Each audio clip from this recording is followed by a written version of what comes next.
कोयना धरणाचे सर्व दरवाजे 1 फुटाने उघडलेत। आता कोयना धरणातून 11,000 क्युसेक पाण्याचा विसर्ग नदीपात्रात करण्यात आलेला आहे। दरम्यान थेट जाऊयात, दत्ता भरणे बोलतायत। एक मिनिट फक्त रिपोर्टरला पुढे जाऊ। एक महत्त्वाचा प्रश्न विचारायचा बरं बोलतो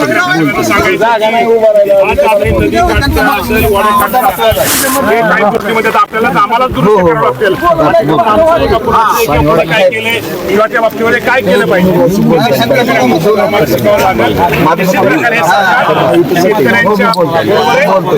अडचणीच्या काळामध्ये शेतकऱ्याला पाठिंबा देणारं सरकार आहे। शेतकऱ्यांसाठी काय मदत करता येईल तो करण्याचा प्रयत्न आम्ही करू। येणाऱ्या मंगळवारच्या कॅबिनेट मीटिंगमध्ये सगळे मंत्री, मुख्यमंत्री, उपमुख्यमंत्री यांनी राज्याचा दौरा केलेला आहे। शेतकऱ्याच्या बांधावरती शेतकऱ्याच्या व्यथा ऐकलेल्या आहेत। निश्चित प्रकारे शेतकऱ्यांसाठी चांगलं करण्याचा प्रयत्न, चांगला पॅकेज कुठेतरी शेतकऱ्यांना कुठेतरी भरीव मदत करण्याचा प्रयत्न हा राज्य सरकारच्या वतीने केला जाईल। पंजाबमध्ये मामा 50,000 रुपये मदत जाहीर होते आणि पूर्वी जे आता नुकसान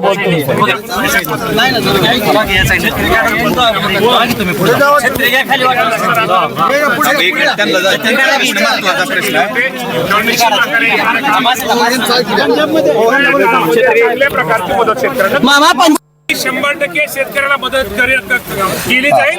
राज्याचा कृषी मंत्री म्हणून मी आज तुमच्या पंजाबमध्ये पंजाबमध्ये 50,000 रुपये मदत दिली जाते, आपल्या महाराष्ट्रात का नाही? सरकडे जरा कॅमेरा धरला सर म्हणजे एक मिनिट फक्त रिपोर्टरला पुढे जाऊ। एक महत्त्वाचा प्रश्न विचारायचा तर आपण पाहतोय कृषी मंत्री दत्ता भरणे बोलत होते आणि त्याच वेळी ते जिल्हाधिकाऱ्यांवर संतापल्याचं पाहायला मिळालं। कृषी मंत्री दत्तात्रय भरणे सोलापूरच्या दौऱ्यावर आहेत, त्या दरम्यान जिल्हाधिकाऱ्यांवर ते चांगले संतापले। सरकारकडून भरीव मदत केली जाईल असं आश्वासन देखील कृषी मंत्री दत्ता भरणे यांनी यावेळी दिलेलं आहे।